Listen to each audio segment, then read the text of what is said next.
परिचय कि आपन मो परिचय मो एडवोकेट हरप्रसन्न दास ग्राम बामनाल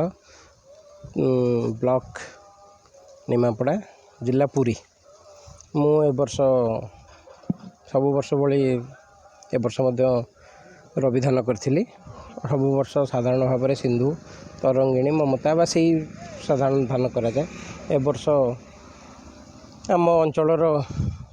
पल्ले प्रमोद पल्ले चंदनपुर और गिरिजा प्रसाद स्वाई चारिछक मत सिंजेनटा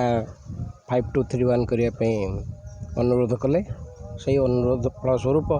मु 2 एकर जमी करी 5231 एवं अन्य 2 एकर जमी अन्य धान करी बड़ खुशी कथा जे वर्ष एकर पिछा पाखापाखि 50 क्विंटाल धान मु सिंजेनटार 5231 अमल करी और अन्य धान गुड़िक साधारण भाव में 25 क्विंटाल भितर रही। आज्ञा यार कौन रोग पोक यार रोग पोक विशेष लगे ना किंतु आपको ठीक टाइम रे करे ठीक समय अमल कर आवश्यकता रही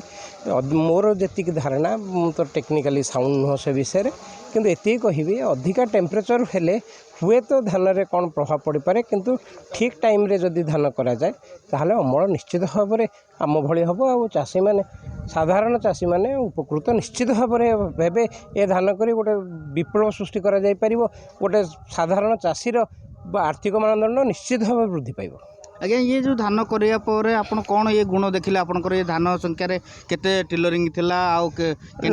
नॉर्मली आमे देखिचु साधारण भाव में 5-7टा धान बिल मानक रुआ जाए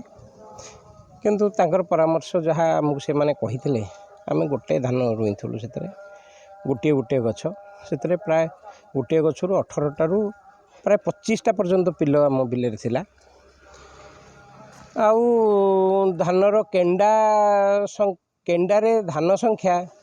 अंततः नॉर्मली 200 रहिबा साधारण धान 200 रहा बेले से 350 रु 370 पर्यंत मुझे देखी